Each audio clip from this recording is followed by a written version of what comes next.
ಅದು ಉದ್ಯೋಗ ಮೇಳ ಮಾಡ್ತಾ ಇದ್ದೀವಿ.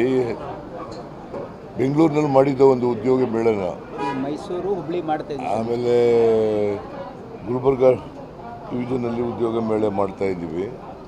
ಆಮೇಲೆ ಮೈಸೂರಿನಲ್ಲೂ ಕೂಡ ಮಾಡ್ತಾ ಇದ್ದೀವಿ, ಮತ್ತು ಹುಬ್ಳಿ ಧಾರವಾಡದಲ್ಲೂ ಕೂಡ ಮಾಡ್ತಾ ಇದ್ದೀವಿ. ಎಲ್ಲ ವಿಭಾಗವಾರು ಮಟ್ಟದಲ್ಲಿ ಉದ್ಯೋಗ ಮೇಳಗಳನ್ನು ಮಾಡ್ತಾ ಇದ್ದೀವಿ.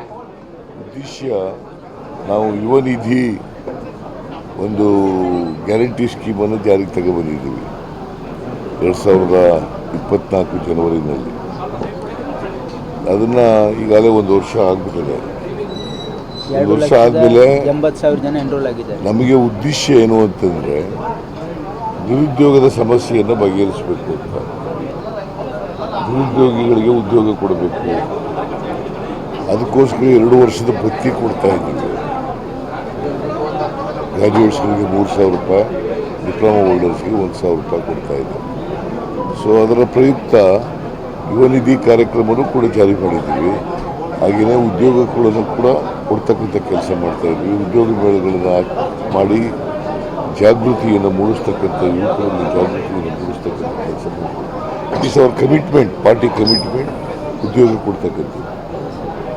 ಜಾತಿ ಗಣತಿ ವಿಚಾರದಲ್ಲಿ ಚನ್ನಗಿರಿ ಶಾಸಕರು ಶಿವಗಂಗಾ ಅವರು ಲಿಂಗಾಯತ್ ಶಾಸಕರು ಎಲ್ಲರೂ ರಾಜೀನಾಮೆ ಕೊಟ್ಟರು. ನಾಳೆ ಮೀಟಿಂಗ್ ಕರೆದಿದ್ದೀವಿ.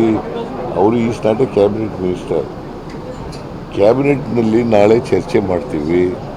ಅದಕ್ಕೆ ಎಲ್ಲ ಮಿನಿಸ್ಟ್ರಿಗಳಿಗೂ ಕೂಡ ನಾಳೆ ಇದೊಂದೇ ಸಬ್ಜೆಕ್ಟ್ ಇಟ್ಕೊಂಡಿದ್ದೀವಿ. ಆ ಜಾತಿ ಗಣತಿ ಎಲ್ಲ ನಿಜ ಹೇಳಬೇಕು ಅಂದರೆ ಸೋಷಿಯೋ ಎಕನಾಮಿಕ್ ಸರ್ವೆ ಅದನ್ನು ಇಟ್ಕೊಂಡಿದ್ದೀವಿ. ನಾಳೆ ಚರ್ಚೆ ಮಾಡಿ ವಿಲ್ ಟೇಕ್ ಎ ಡಿಸಿಷನ್. ಆಯ್ತಪ್ಪ, ಅವ್ರ ಅಭಿಪ್ರಾಯ ಹೇಳಿದ್ದಾರೆ, ಆಯ್ತಾ.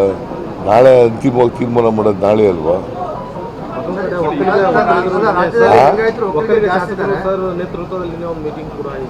ಮಾಡಲಿ. ಈಗ ಅವ್ರ ಅಭಿಪ್ರಾಯ ಹೇಳ್ಬೇಕಂದ್ರೆ ನಾಳೆ ಇವರು 5 ಜನ ಇದ್ದಾರೆ ಒಕ್ಕಲಿಗ ಮಿನಿಸ್ಟರ್ಸ್. ಅವ್ರು ಬಂದು ಅಭಿಪ್ರಾಯಗಳು ಹೇಳ್ಬೇಕಲ್ಲ, ಅವನ್ನೆಲ್ಲ ಓದ್ಕೊಬರಿ ಅಂತ.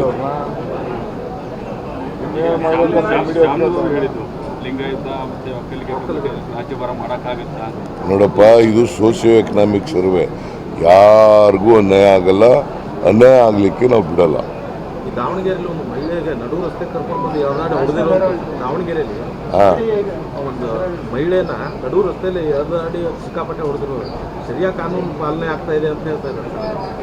ಕಾನೂನು ಯಾರೇ ತಪ್ಪು ಮಾಡಿದ್ರು ಕೂಡ, ಕಾನೂನು ಉಲ್ಲಂಘನೆ ಮಾಡಿದ್ರು ಕೂಡ, ಯಾರೇ ರಸ್ತೆಯಲ್ಲಿ ಅವರು ಕಾನೂನನ್ನು ಉಲ್ಲಂಘನೆ ಮಾಡಿ ಯಾರು ಮಾಡ್ತಾರೆ, ಅವರು ಯಾರೇ ಎಷ್ಟೇ ಪ್ರಬಲರಾಗಿದ್ದರೂ ಕೂಡ, ಎಷ್ಟೇ ಶಕ್ತಿವಂತರಾಗಿದ್ದರೂ ಕೂಡ, ಎಷ್ಟೇ ರಾಜಕೀಯ ಶಕ್ತಿ ಇದ್ದರೂ ಕೂಡ ಅವ್ರನ್ನ ಬಿಡಲ್ಲ, ಬಲಿಯಾಗ್ತೀವಿ ಕಾನೂನು ರೀತಿ. ನ್ಯಾಷನಲ್ ಹೆರಾಲ್ಡು ಆಗಿದೆ. BJP ಅವರು ರಾಜಕೀಯ ಉದ್ದೇಶದಿಂದ ಮಾಡ್ತಾ ಇದ್ದಾರೆ, ಗೊತ್ತಾಯ್ತಾ. ನ್ಯಾಷನಲ್ ಹೆರಾಲ್ಡು ಅದು ಈಗ ನಿನ್ನೆ ಮೊನ್ನೆ ಪ್ರಾರಂಭ ಆಗಿದೆಯಾ? 100 ವರ್ಷಗಳಿಂದ ಇದೆ ಅಂತ. ಇದನ್ನು ಈಗ ಅವರು ಆಸ್ತಿಗಳನ್ನು ಮುಟ್ಗೋಲು ಹಾಕೊಳ್ತಕ್ಕಂಥದ್ದು, ಆಮೇಲೆ ಚಾರ್ಜ್ ಶೀಟ್ ಆಗ್ತಕ್ಕಂಥದ್ದು ನಮ್ಮ ನಾಯಕಿ ಸೋನಿಯಾ ಗಾಂಧಿಯವ್ರ ಮೇಲೆ, ರಾಹುಲ್ ಗಾಂಧಿಯವ್ರ ಮೇಲೆ ಇದಾಗ್ತಕ್ಕಂಥದ್ದು, ಇದು ದ್ವೇಷದಿಂದ ಮಾಡ್ತಕ್ಕಂಥ ರಾಜಕಾರಣ.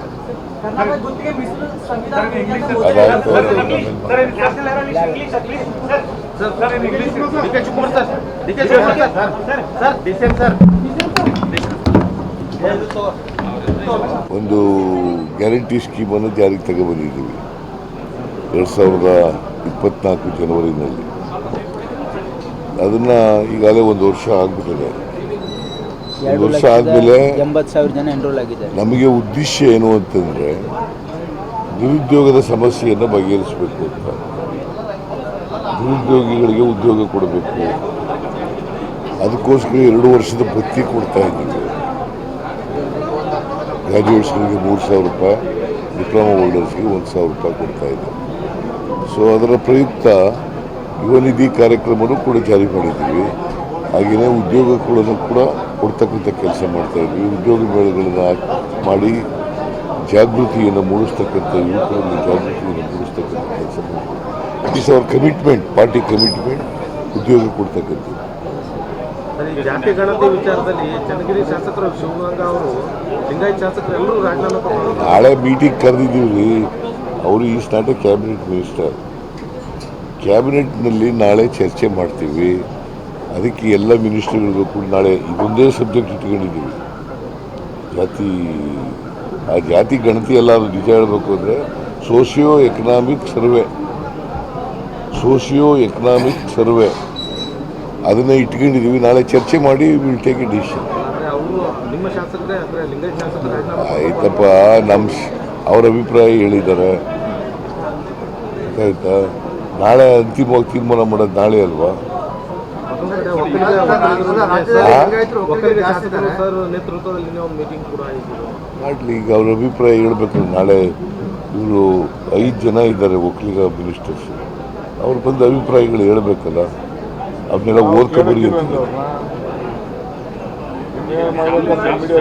ಹೆಚ್ಚಿನ ವಿಡಿಯೋಗಳಿಗೆ ಪ್ರತಿಧ್ವನಿ ಯೂಟ್ಯೂಬ್ ಚಾನೆಲ್ ಸಬ್ಸ್ಕ್ರೈಬ್ ಮಾಡಿ, ಬೆಲ್ ಐಕಾನ್ ಕ್ಲಿಕ್ ಮಾಡಿ.